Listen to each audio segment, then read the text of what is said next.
Kembali lagi bersama saya Wong LA, ada di LA untuk jadi berkat yang luar biasa. Puji Tuhan, hari ini kita sudah memasuki kitab Yohanes, di mana kita akan belajar satu kitab dari kitab Yohanes yang luar biasa, di mana dari pelayanan Tuhan Yesus sampai Tuhan Yesus mati dan sebagainya ada di dalam kitab ini. Silakan menikmati, silakan membaca kitab ini, biar kitab ini menjadi berkat bagi kita semua, dan kita boleh mengalami satu terobosan besar, karena Tuhan kita, Tuhan yang luar biasa. Selamat menikmati pembacaan kitab Yohanes. Jika Bapak Ibu membutuhkan pertanyaan, silakan kasih kolom di komentar di bawah untuk kita bisa jawab, untuk kita bisa bantu Bapak Ibu semuanya. Saya percaya melalui pembacaan kitab Yohanes ini, Bapak Ibu menerima berkat Tuhan yang luar biasa, dan doanya semuanya dijawab dan mujizat terjadi dalam kehidupan kita semua. Mantap. Yohanes pasal 11. Lazarus dibangkitkan. Ada seorang yang sedang sakit namanya Lazarus. Ia tinggal di Betania, kampung Maria dan adiknya Marta. Maria ialah perempuan yang pernah meminyaki kaki Tuhan dengan minyak mur dan menyekanya dengan rambutnya. Dan Lazarus yang sakit itu adalah saudaranya. Kedua perempuan itu mengirim kabar kepada Yesus, "Tuhan, Dia yang Engkau kasihi sakit." Ketika Yesus mendengar kabar itu, ia berkata, "Penyakit itu tidak akan membawa kematian, tetapi akan menyatakan kemuliaan Allah. Sebab oleh penyakit itu anak Allah akan dimuliakan."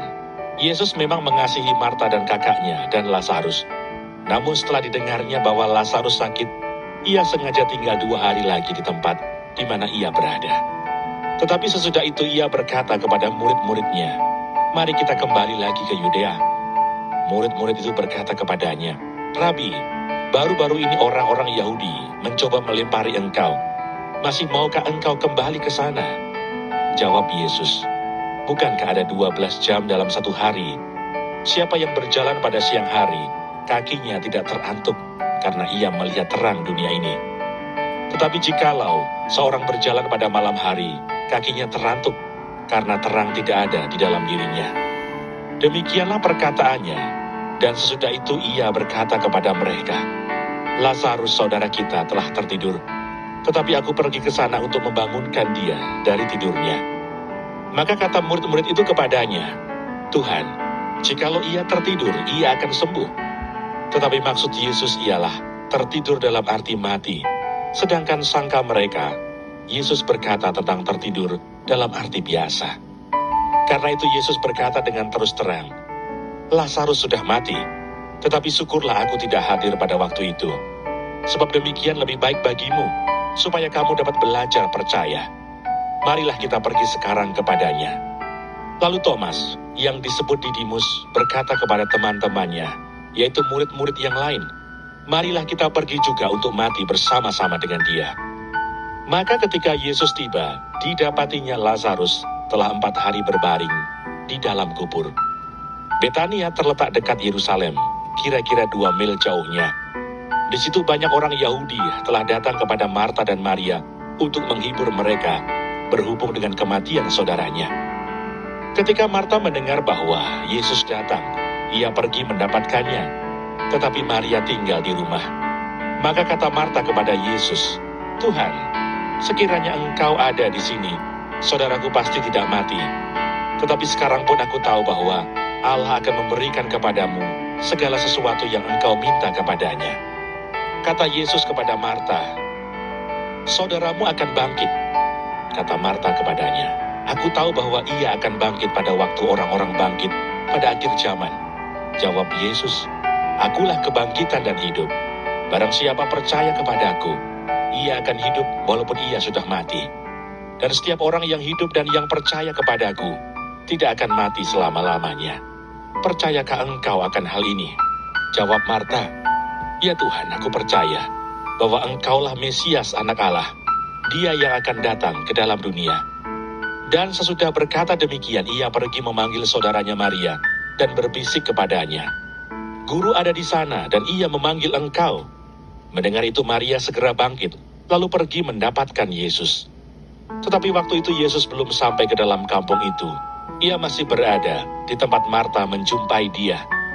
Ketika orang-orang Yahudi yang bersama-sama dengan Maria di rumah itu untuk menghiburnya, melihat bahwa Maria segera bangkit dan pergi keluar, mereka mengikutinya karena mereka menyangka bahwa ia pergi ke kubur untuk meratap di situ.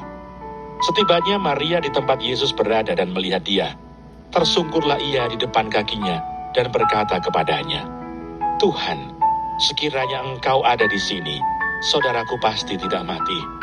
Ketika Yesus melihat Maria menangis dan juga orang-orang Yahudi yang datang bersama-sama dia, maka masih gula hatinya. Ia sangat terharu dan berkata, "Di manakah dia kamu baringkan?" Jawab mereka, "Tuhan, marilah dan lihatlah." Maka menangislah Yesus. Kata orang-orang Yahudi, "Lihatlah betapa kasihnya kepadanya." Tetapi beberapa orang di antaranya berkata, "Ia yang memelekkan mata orang buta, tidak sanggupkah ia bertindak sehingga orang ini tidak mati?" Maka masih gula pula hati Yesus, lalu ia pergi ke kubur itu. Kubur itu adalah sebuah gua yang ditutup dengan batu. Kata Yesus, "Angkat batu itu." Marta, saudara orang yang meninggal itu berkata kepadanya, "Tuhan, ia sudah berbau, sebab sudah 4 hari ia mati." Jawab Yesus, "Bukankah sudah kukatakan kepadamu, jikalau engkau percaya, engkau akan melihat kemuliaan Allah." Maka mereka mengangkat batu itu.